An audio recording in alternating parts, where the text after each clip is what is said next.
Ici, à Nyamata, 11 000 Tutsis réfugiés ont été tués à la grenade et à la machette par des miliciens Hutus. Tout s'est passé dans l'enceinte de cette église, transformée depuis en mémorial. Des charniers, Kagame en a vu beaucoup lorsqu'il menait la guérilla du Front patriotique rwandais. Jusqu'au jour où il a demandé à ses combattants d'arrêter de lui montrer des cadavres mutilés pour casser le cycle infernal de la revanche. Parfois, il découvrait un endroit derrière une colline, dans une bananeraie comme celle-là par exemple. Il trouvait tellement de cadavres et des blessés qui se tordaient encore de douleur. Il m'avertissait et m'emmenait voir. Puis j'ai décidé d'éviter ces lieux au fur et à mesure de la guerre, pour que cela n'affecte plus mes émotions et au final, mon jugement.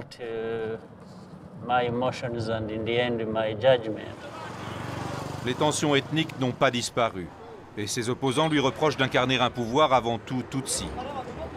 Mais Kagame semble convaincu que le Rwanda est dorénavant uni, à l'image de sa capitale, Kigali.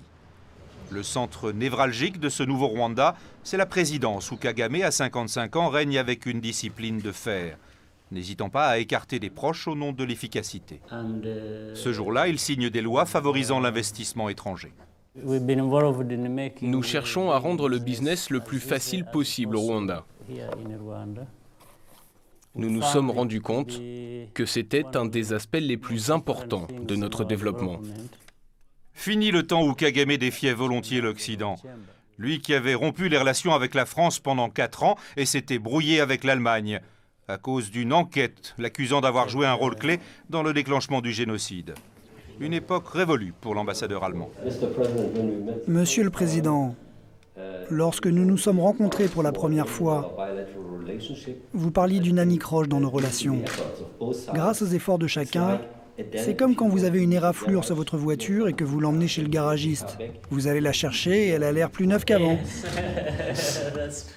C'est vrai. Je suis très content des progrès effectués depuis ces petits problèmes.